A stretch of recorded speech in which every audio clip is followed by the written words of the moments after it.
A major reversal from Dr. Anthony Fauci on keeping schools open as one of the president's key coronavirus advisors resigns. I'll break it all down for you. It's time for Hold the Line.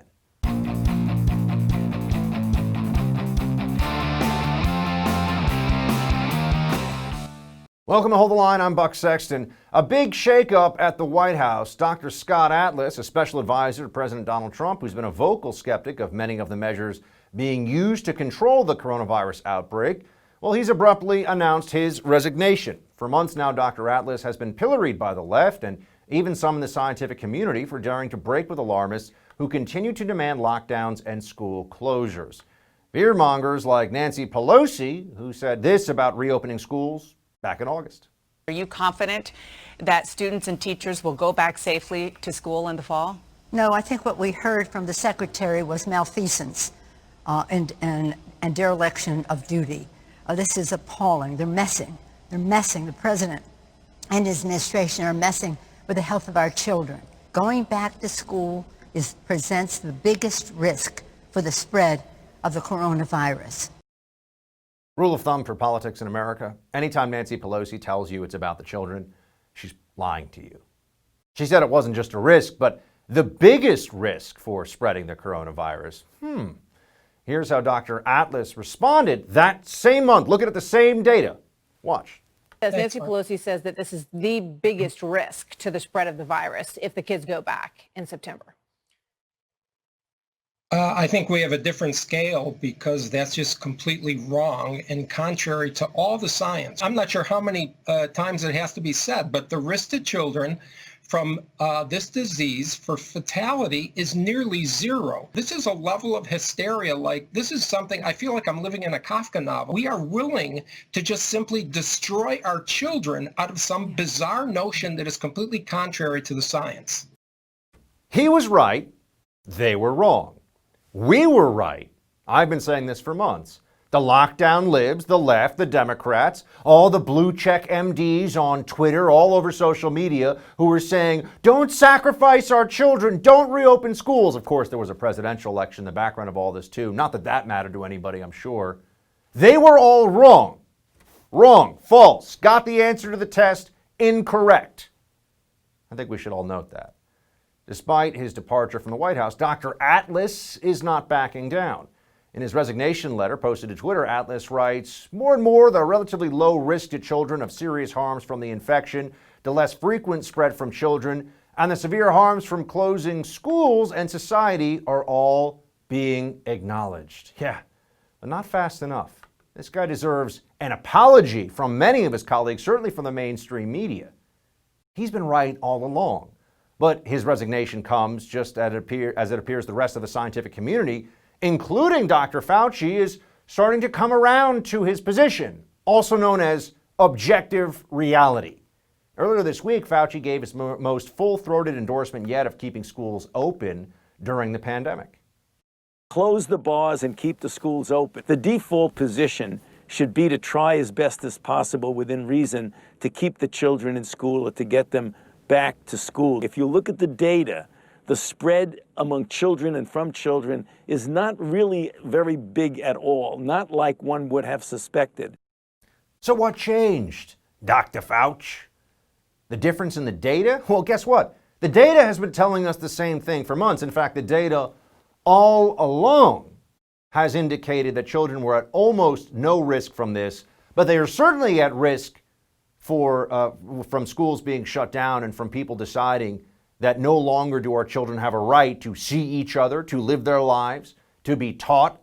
They're falling behind. Some of them will never catch up to where they should be at their grade level because of this fear and panic response. You see, there are costs to the wrongness of these COVID lockdowns. It's not really talked about very much. And now that at least our media has moved past this election for the most part, perhaps we can begin to have a real conversation about it, but we need to have it right now and right away, because otherwise our public health experts, who have been catastrophically wrong at critical points all along this fight against COVID, are going to do what they always do. Take the position that maximum restrictions, maximum lockdown that's politically feasible, which unfortunately is far higher than it should have been all along, But whatever they can get away with pushing for, they will. But there are consequences, as I say, to all of this. Look at what's gone on now with children. Look at the rates of anxiety and depression and drug addiction and suicide across the country, not just in and around the school system, because of these lockdowns. Look at what this is doing to us. There was an article today written in the Detroit Free Press that referred to all of us as potential serial killers for breathing. This is mass hysteria coupled with mass media. These people are losing their minds over COVID. They've been brainwashed into thinking there's nothing too extreme, and therefore whatever the government wants to do to control you, to protect you from it, is acceptable. Never mind that there was just a Supreme Court ruling that flatly said you can't do this unconstitutional stuff just because you say there's a pandemic out there. It was very straightforward. Think about what it's doing to small businesses now. Depending on the city, depending on the region and the state, 30%, 40%, as many as 50% in places like New York City of small businesses may close forever over the course of this winter. That's going to be tens of thousands, hundreds of thousands of businesses with millions of employees, with people whose lives are ruined, whose bank accounts drained to zero. Life's work, decades long, years long in the making. And what do they get for all of this? Skyrocketing cases, skyrocketing hospitalizations all across the country, irrespective of the degree of the mandate. The lockdowns, the masks, all of this. They insist that you do not notice what is all around you. We are reaching now higher levels of caseload in major population centers of this country. More people sick with COVID-19 than we've ever had before at one time on one day. New cases are skyrocketing. We have hospitalizations going way up. This is all real. This is all happening. And yes, it's frightening. But because we're afraid doesn't mean that we can't look at the costs of improper responses to that fear. School shutdowns were wrong. People that pointed it out at the time were mocked, were laughed at, were threatened, were called monsters. How dare you want to risk our children? There was no risk to children. They were fine. And now we all know that. Guess what? At the end of all of these lockdowns, we'll turn around and say, hold on a second. Why is it that no matter when a place locks down, no matter when these policies, these restrictions by the state go into effect, you can't actually draw even a correlation, never mind a causation, with a major drop in cases? Doesn't seem to be happening anywhere. And we've already run this experiment once before as a nation. What was the worst single place in the country for COVID-19 cases in the initial wave? New York and New Jersey. What place has continued its lockdown policy all through the summer, never got above 25% indoor capacity for dining? New York City. Mask mandates everywhere. Social distancing propaganda all over the place. And the cases keep going up. Just because people are rightly concerned or even scared of the COVID-19 virus does not mean that the Constitution is suspended, and it doesn't mean that we can't weigh the costs of government policy that have guaranteed drawbacks and promised but somehow never manifested benefits. Maybe it's time we look at this a little bit differently. Maybe it's time we start weighing what's an appropriate and acceptable response against what the real risk is. We didn't do that with schools, and I don't think we're doing it now with lockdowns and small businesses either. And the economic catastrophe that's going to unfold as a result of this, the devastation of cities in particular that will occur, you won't see this cost for a while. But guess what? Just like with school lockdowns, they'll turn around and say, but we were relying on the data. And I'm here to tell you, no, they're not. All right, when we come back, we'll have more on this with the host of I'm Right on the First TV right here, Jesse Kelly. Stay there. Economic uncertainty has left us all wondering about our financial future. The stock market blows back and forth like the winds of political change. So what do we do to protect ourselves and our income for the future? For over a decade now, simple and conservative real estate investing has been the retirement answer for thousands of done-for-you real estate clients and is now part of my answer to retirement. I'm not just a believer in what done-for-you real estate does, I'm also a client. I recently closed on my first ever investment property with my friends at Done-For-You Real Estate. Their system flat out works. Done-For-You Real Estate found me an amazing property, got me the financing, got it all fixed up, and are now renting it out and managing it for me. They're an award-winning, groundbreaking company with 13 years of experience that allows everyday, hardworking Americans to finally own investment real estate without all the risk and difficulty of doing it on your own. Visit doneforyoubuck.com to learn more and to find out if you qualify to take advantage of what may be a once-in-a-generation opportunity to finally own your own investment real estate. What is your expectations come June for how many Americans will have had this vaccine? 100% of Americans that want the vaccine will have had the vaccine by that point in time. That's some great news in our fight against the coronavirus. Operation Warp Speed is going to get everybody that wants a vaccine the vaccine by the summer. This comes, though, as hospitalizations reach a record high in the U.S., with more than 96,000 people admitted, 18,000 of them in the ICU.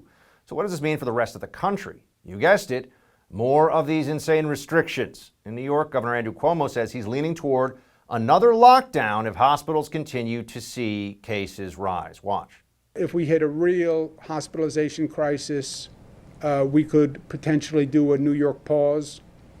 California just did a California pause, which is basically a stop, or move one zone to another if we have a critical hospital situation. Meanwhile, other state officials are cracking down as well. In New Jersey, Governor Phil Murphy banned outdoor gatherings larger than 25 people, as well as all indoor youth and high school sports. And in California, Governor Gavin Newsom says 51 of the state's 58 counties could be placed under a stay-at-home order. When does it end? When do we learn? Here to weigh in on this is my friend, my man, Jesse Kelly, host of I'm Right with Jesse Kelly, right here on The First TV. Jesse, good to see you. Oh, it's great to be here in the still free state of Texas, Buck. You are apparently absolutely turbo screwed, but we'll be okay at least for a while down here. Yeah, I'd put a pin in that one, Jesse, because I remember there was a period there where even the state of Texas, what was it, earlier in the summer, they all decided that they were going to start locking things down a bit. But it hasn't been nearly as crazy as it is up here in New York and New Jersey, that's for sure. I mean, I want to ask you, when do you think we reach a point here where people will just start looking at a very straightforward observation?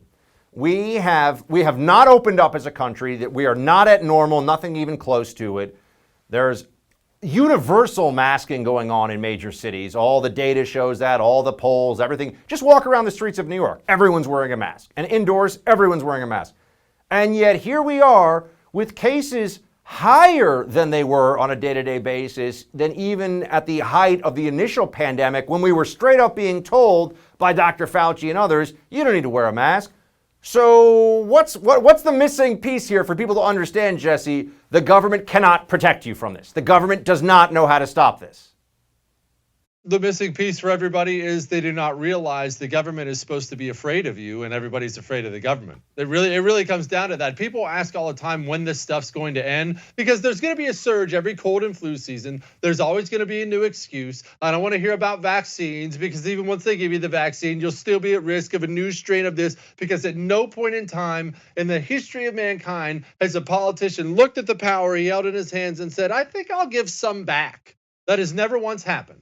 So people, two things are going to happen. Only one of two things will end this. Either these people will get thrown out of office, a likely winner is going to get tossed out of office at his next election, and then they'll all wake up and leave. Or, and this is something I don't want, I know you don't want it, I don't think anybody wants it, somebody or bodies are going to get hurt, and get hurt badly. That's the only two ways that this stuff stops. Right now, all these idiot politicians do this because they think they can get away with it. Well, I think that we're seeing something happening with more regularity now, which is where the state, when there's a mandate, and I've been saying this so long, if they want to do this sort of Orwellian propaganda thing of stand further apart in the elevator, as if any person with an IQ above that of a toaster thinks that actually keeps you any safer. They want to do that stuff, that's fine. It's when they have regulations and mandates. This all has the force of law behind it. This is what I think people forget in all this. This isn't the government making a suggestion. It's not like the government's food pyramid, or they're saying,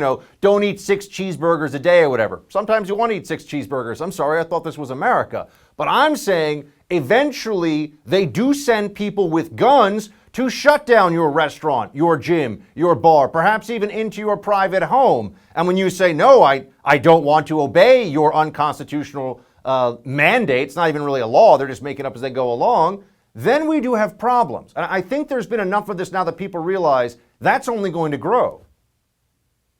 Do they realize it, Buck? Because election fraud or no election fraud, we're not even going to get into that, I'm sure, right now. Maybe we are. But half the country went and voted for Joe Biden. Maybe less than half, maybe more than half. I guess we'll work all that out. Are people that mad about it? I mean, I'm not enough to remember not when enough. they told us, yeah, not enough. They told us coronavirus was here, and they went on TV, everybody, and said, go home and hide in your house underneath your bed for 15 days and suck on your thumb. And free Americans all went, okay, daddy government, you just let me know when I can come out again. And then they kept doing it and doing it and doing it and doing it, and nobody's been hurt. Nobody's been thrown out of office. You say you're mad. I know you're mad. I know I'm mad. How mad is America as a whole? I think we're actually okay with it as long as the scary virus doesn't get us. Well, I think a big part of it is if you look at the polling, the media has managed to convince people. I mean, the mass media has created a mass hysteria, as I say. They've convinced people that their specific risk, if they're under the age of 50, is something like 30 times greater than it actually is from this virus, right? That's I'm sure low. I think it's probably more like 100 times if you really did a more thorough analysis of it. But that then brings me also to, so we got a few areas. One is that anybody paying attention realizes these mandates, all this stuff, how exactly is this working? More cases than ever before, more hospitalizations than ever before. Oh, it would have been so much worse if we weren't all mask shaming each other? I'm sorry, I don't buy it. Beyond that, here is a spokesperson for the Los Angeles County Supervisor, Sheila Kuhl, after being caught enjoying a meal at an outdoor restaurant. Jesse, she went out to a fancy place, I actually know the place, in Santa Monica for an outdoor meal hours after voting to ban outdoor dining and made a public statement that she was doing so because outdoor dining is dangerous. I think the hypocrisy, again, not enough people figured this out. The hypocrisy shows that, some of us are more equal than others during COVID. How mad are people, Buck? I hate to keep it going back, but you tell me. Look, I covered this story today too. Sheila Kuhl, she pulls the dirtiest thing you can imagine. Votes to shut down your small business and then goes and does exactly what she told you not to do. Let me ask you something, Buck. I'm looking through the news. Maybe I missed it. Was there a protest in front of her office today? Did she have people screaming at her as she got in her car? Were people flashing lights like the leftists love to do inside of her home at night? Not that I think anybody should approach somebody's home. I'm not saying that. How mad are people? I saw a bunch of news articles. I saw a bunch of this. This is a woman destroying livelihoods and then giving everybody the proverbial double middle finger with no fear whatsoever of the populace. I'm at the point, I'm rooting for these scumbags to rub it in everyone's face bad enough just so the American people will wake up and actually do something about it. I gotta say this, and not just because we apparently rummage through each other's closets to dress the same on TV. You are one of the few people who at the very beginning, you were right there with me publicly being called an advocate of mass murder because as soon as the initial data was coming out, we're saying, guys, this is crazy. We can't do this. I mean, the economic and societal implications and the trampling on freedom and the unconstitutionality, we can't. And all the pandemic playbooks up to this year had said, I mean, we never actually do a lockdown. That's insane. We were saying at the beginning, this can't happen. One major underestimation I have here. I actually am not surprised at how much shenanigans and fraud have gone on with the Democrats in the election. I think that we could say that was probably expected. I mean, they haven't really gotten caught yet with the full spectrum. But anyway, I am surprised to your recurring point here that people aren't more fed up with this and that they're not willing to just say mass non-compliance is the only way for them to leave us the hell alone. And I don't know what to say about it other than that's my only surprise from the perspective of the people. Well, look, I don't want to come off as bitter, but it has been the biggest wake-up call I've had in my entire life of the status of where we are as Americans with our mentality in 2020, back when they told everyone to go home and everybody did. That should have been mass non-compliance day one. Day one, a mayor, governor, president, senator tells you, you go home and close your small business and lose your livelihood. Why? Because I said so? The American response is go screw yourself. I'll be open tomorrow. And that's all my friends' responses too. That should have been the American response, but it wasn't. And so now we're wondering, well, when are they going to stop hurting us? They're politicians. They're never going to get tired of rubbing their power in your face until you make them afraid, period. It's true. Jesse Kelly, everybody. I'm right with Jesse Kelly. I guess he's right, but watch his show. You get what I'm saying. Jesse, good to see you, man. Be good, my brother. Bombshell report from CNN shows what most rational people have known for the better part of a year now. China lied about its response to COVID-19. What a shock. We'll take a look at some of the details, though, in tonight's Buck Brief. My friends, our constitutional republic has rarely faced the perils we do today. Mob rule, a push for socialism, violence, suppression of freedoms. Edmund Burke said it best, all it takes for evil to prevail is for good people to do nothing. If you want to help preserve America as you know it, while we still can, join AMAC, the Association of Mature American Citizens. It's the fastest growing conservative group in America. Joining AMAC gives you access to money-saving benefits, cutting-edge news, and a great bi-monthly magazine. But more importantly, AMAC fights for you. A socialist storm is brewing. You can see it. And if you care about our future like I do, join AMAC today. Over 2 million constitutional conservatives like you and me have already joined AMAC. Stand with us by joining right now. Just go to amac.us/buck. That's amac.us/buck. The benefits of AMAC membership are great, but the cause is even greater. Join today at amac.us/buck.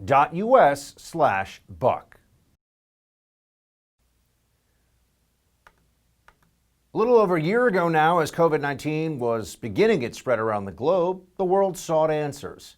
Where did the virus come from? How deadly is it? Who's most at risk?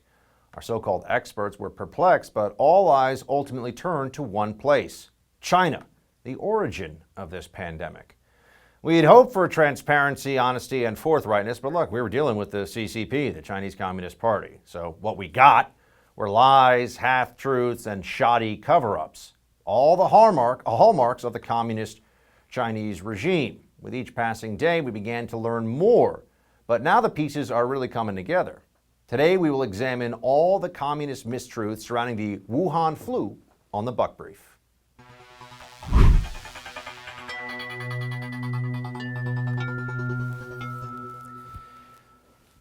Now, let's just state that there wasn't a whole lot of willingness in the mainstream media to go along with what Trump was saying during the campaign, that China was the source of this. In fact, I remember governors like the governor of New York saying that it was the European virus or the Italian virus specifically because of where it was traced during the spread of the pandemic, which was, of course, absurd and insane, but it was necessary for them to give a talking point to those who hate Trump. So we couldn't talk about the origins of the virus in China. But now, and we have this trove of documents leaked to CNN, and since they think Trump is finished in this election, they believe it's time for them to share all this stuff.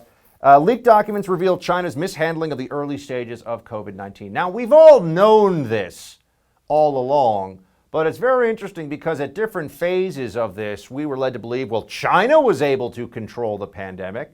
China was able to get a handle on this. Was that really true? It all depends on what you mean by getting a handle on it.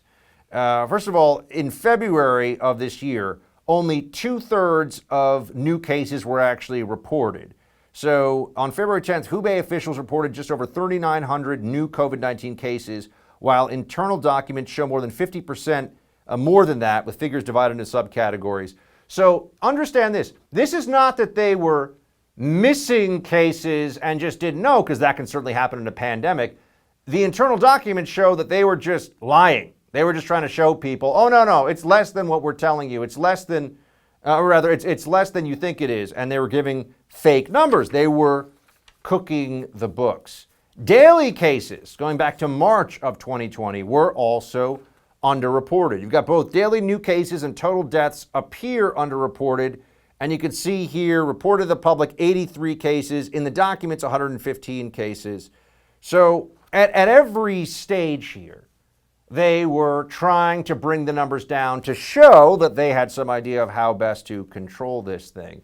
Let's not forget that there were also early reports coming out of China during the pandemic that suggested that the crematoriums in places like Wuhan were running on such an extended timetable, and that the morgues were operating at such higher levels. Here you go. Cremation numbers reveal possible suppression of true COVID-19 data in China.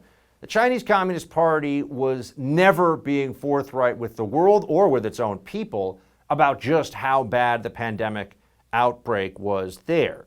So on June 17th of 2020, the mutant strain in China's real coronavirus death toll could be 14 times higher as second wave sees families quarantined behind razor wire. That was in the U.S. Sun.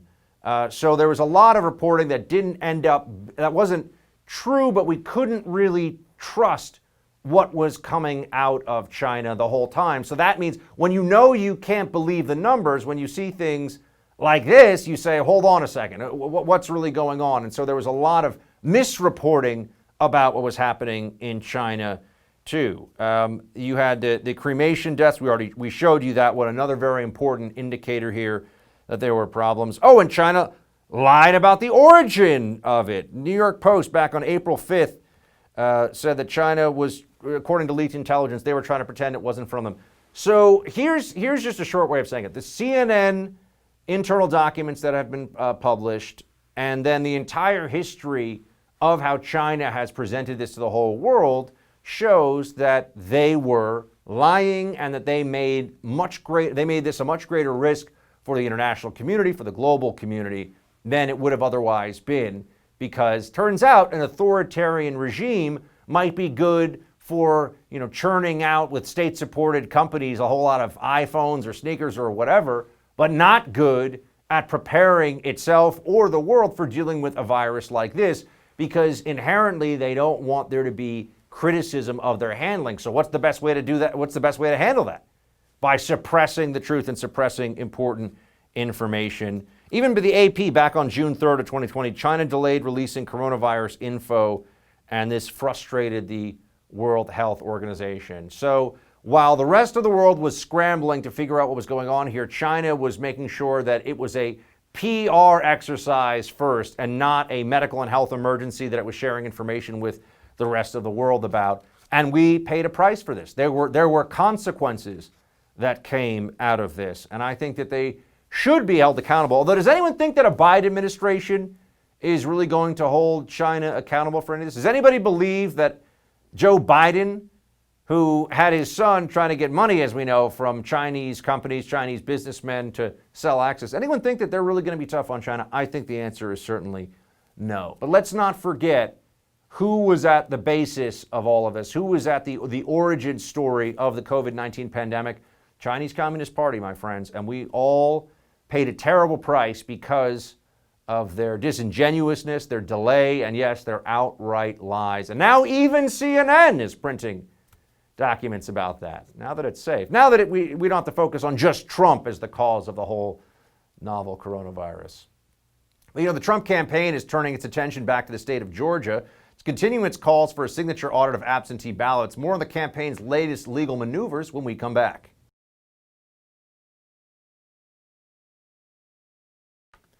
Welcome back. President Trump refusing to concede the 2020 election to Joe Biden, and all eyes turn to Georgia.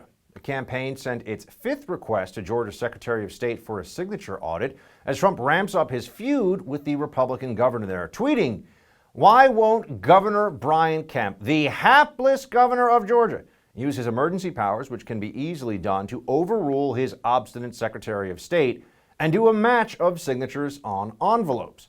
It will be a gold mine of fraud, and we will easily win the state." Governor Kemp rejecting the president's call, saying Georgia law prohibits the governor from interfering in elections.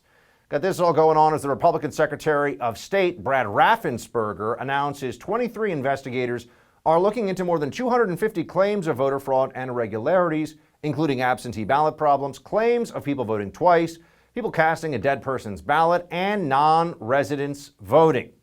The administration remains confident, as both the president and the vice president plan to head to the Peach State this weekend.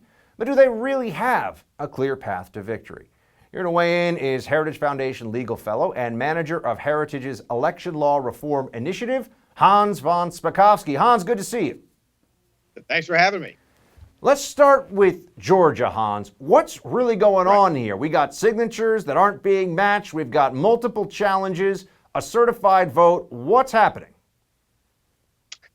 Well, remember the margin of victory there was about 13,000 votes. They did a recount, and the vote totals changed when they discovered that votes hadn't been counted in more than one county. The campaign's making a pretty good case that there ought to be a signature comparison done to make sure that the absentee ballots were valid. And one of the things that they pointed out, which is hard to understand, is look, the rejection rate for absentee ballots is usually higher than ballots cast in a polling place because, voters make mistakes. In the 2016 election, the rejection rate was 2.9%. In this election, it was only 0.34%. I don't understand how in an election where many more people were using absentee ballots for the first time, the rejection rate could have dropped so dramatically unless election officials weren't actually doing what they're supposed to be doing, which is verifying the voter, the registration address, the signatures when they were coming in. Is there any explanation that has even been offered up for what seems to be yet again another, just based on the numbers, highly suspicious situation? Have they said, oh, we just got better at getting the word out so there were less people making those kinds of errors in Georgia? I'm just wondering, Hans. No, I haven't seen any explanation for this. And like I said, you would think the rejection rate would go up when people are for the first time voting through absentee ballot. And that was clearly the case here because there was a huge increase in the number of people voting through the mail. Now, the president had tweeted out, do something, Brian Kemp, referring to the governor there in Georgia. You allowed your state to be scammed. We must check signatures and count signed envelopes against ballots.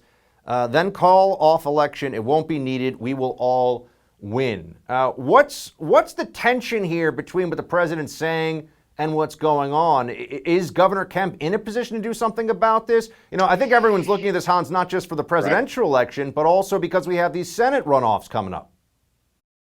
Yeah, no, it's the Secretary of State under Georgia law that's got the authority to do an audit, to relook at the signatures, to do all the things that the campaign is trying to get him to do.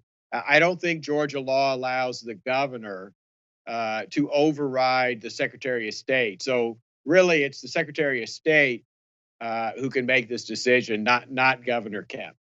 And so is there any reason why the Secretary of State wouldn't allow the audit? I don't know. I would think, given all of the claims that have been made and some of the funny numbers, like I said, the rejection rate dropping so much, I would think you would want to do an audit, particularly of some of the really big counties like Fulton County, Gwinnett County, Cobb County, which are the counties that surround the Atlanta area. Hans, also want to ask you about the Attorney General put out a statement today. To date, we have not seen fraud on a scale that could have affected a different outcome in the election.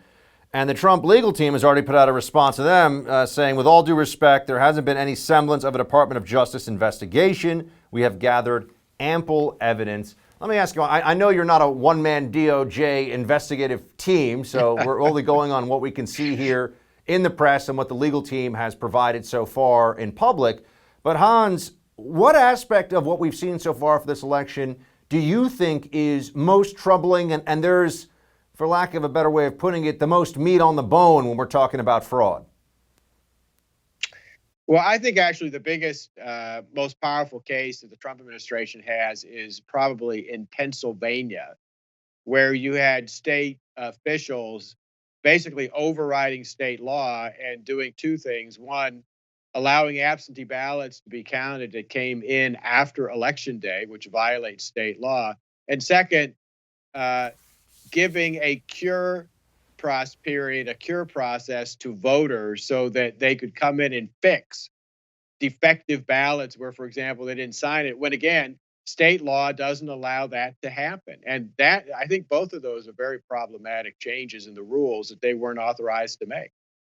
Hans, the Georgia Senate runoffs on January 5th are going to get a whole lot of political heat going. It's already starting.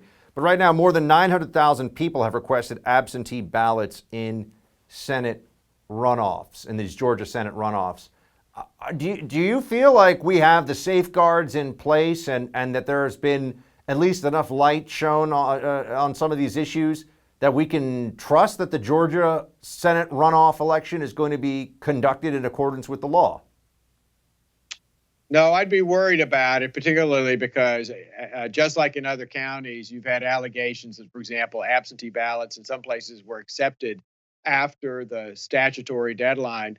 Plus, you had other places where observers were unable to see the processing, handling, and counting of absentee ballots because they were either kept out or kept so far away that they couldn't tell whether election officials were actually doing their job and doing the kind of verification that they should. Hans, great to see you. Thanks so much for sharing your expertise. Thanks for having me. It's almost time for our daily roundup of liberal lunacy from all around the internet. The buckshot is next. These days, you gotta be prepared for the unknown. Who knows what the economy is going to do next year? Where's the stock market heading? What do you think the trillions of dollars of federal government spending are going to do when added to our already monstrous national debt? Could affect the dollars in your bank account. That's one thing. I'm sure you've noticed the world is anything but predictable. That's why we could all benefit from something reliable right about now. What could be more reliable than real gold and silver? I'm talking about real gold and silver you can actually hold right in your hands. Call the Oxford Gold Group and learn how easy it is to get real gold and silver sent securely directly to your home, or how you can have real gold and silver placed in your IRA or 401k. Just call the Oxford Gold Group at 833-600-GOLD and ask for your free guide on owning gold and silver. Again, call the Oxford Gold Group right now, 833-600-GOLD. The Oxford Gold Group is the only gold company I trust.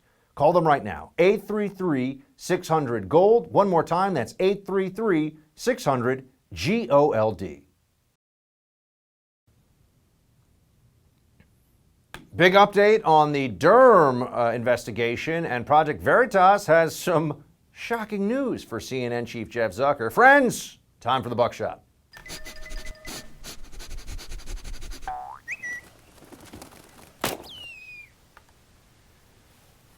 Well, it turns out that the Durham probe is not all over and done with after all, even though we may not have a continuation of Trump's time in office. We'll see. But Catherine Herridge reporting that Durham is now a special counsel, that Attorney General Barr has appointed Durham, he was the U.S. attorney in Connecticut, to keep investigating Russia probe origins under the new administration. This is a present that I can assure you an incoming Biden administration is not going to be happy about, my friends. They know what this means. Now, here's the problem, of course. They would have to be bound by the precedent that they themselves set by claiming that there was nothing that anyone could do to interfere with the Russia collusion special counsel to investigate Trump and his campaign and his White House. And if the Attorney General Rosenstein at the time had done anything to interfere in that, it would have been a criminal act, would have been criminal obstruction, have to be removed from office. That's what they said about Trump. He'd have to be taken out and criminally prosecuted afterwards. So that's the standard they set for the, we say Russia special counsel probe under Mueller, but it was really Weissman, as we know. Now we've got a special counsel for a Democrat administration, and it's about damn time. Turns out, I saw the DOJ order on this was also released today. They did this in mid-October, so before the election was when this happened. It just now broke in the news. This means that the incoming Biden team won't have an easy time, at least, shutting down everything that's been done up to this point. Now, I've been very, maybe cynical is too strong a word, but I've thought that it was unlikely that the Durham probe was going to, as I say, frog march anyone out of their office or their home in handcuffs. That you weren't going to see James Comey, you weren't going to see some of these bigger names involved in all this Russia collusion scam. I mean, the whole thing was a hoax and a fraud, and it was used as a kind of soft coup against the sitting president of the United States. I found it unlikely, as somebody who had worked in the CIA and understands how these gears of bureaucracy move, that there would be any major takeaway that we didn't already know from the Durham probe.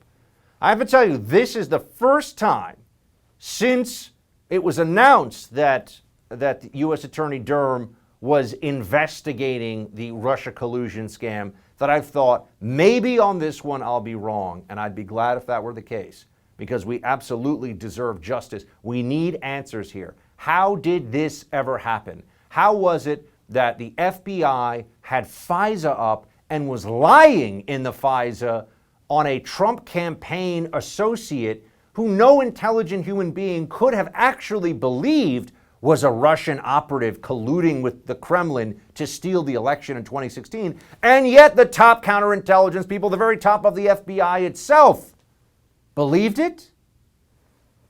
Did that really happen?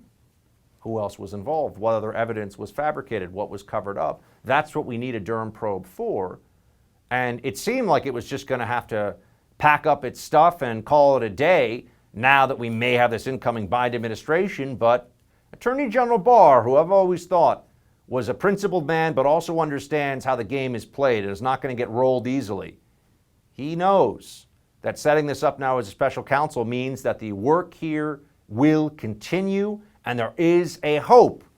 I'm not going to say it's likely, but there's a hope of justice around the Russia collusion hoax. Interesting day to be a CNN employee, I'm sure.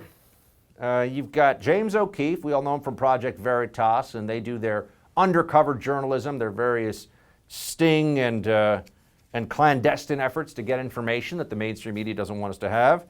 Somehow they managed to get access to the main editorial call that CNN holds every morning, where Zucker on down tells effectively all the producers. That's just so you understand, it really is a Zuckerocracy. I mean, the guy runs the place.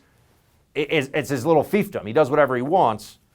And here we have James O'Keefe telling Zucker, with employees listening on that CNN conference call in the morning, we've been listening into your conference calls here and taped them. Play it. Hey, Jeff Zucker, you there? Hey, yes. This is James O'Keefe. We've been listening to your CNN calls for basically 2 months, recording everything. Just wanted to ask you some questions if you have a minute. Do you still feel you're the most trusted name in news? Because I have to say, from what I've been hearing on these phone calls, I don't know about that. I mean, we got a lot of recordings that indicate you're not really that independent of a journalist. Okay. Thank you for your comments. So everybody, in light of that, I think what we'll do is we'll set up a new system, and we'll be back with you. We'll do the rest of the call a little bit later. I'm very curious to hear what those morning conference calls sound like. Do you think that they'll be able to continue to pretend they're objective journos after that? They'll try, but will any intelligent person who pays attention believe CNN is an objective news source? No. Well, you shouldn't already, but after this one, it's going to be even harder. And then, just for your viewing enjoyment, Jen Psaki, formerly known as the State Department spokesperson under the Obama administration, supposed to be coming in as the Biden press secretary. Just with all the Russia talk, we thought this was kind of funny. Here she is with a hat and Sergei Lavrov, the foreign minister, which is fine. That was part of her job, to be with the foreign minister at that time. But do you have to wear the pink hammer and sickle hat, you know, like the sign of communism? Because that seems like, I'm not sure I'd rock the Soviet Union hat personally and pose for a photo with it like that if I were on official business. But we'll see. That is it for Hold the Line, my friends. The No Spin News with Bill O'Reilly is up next. Have a great night and shields high.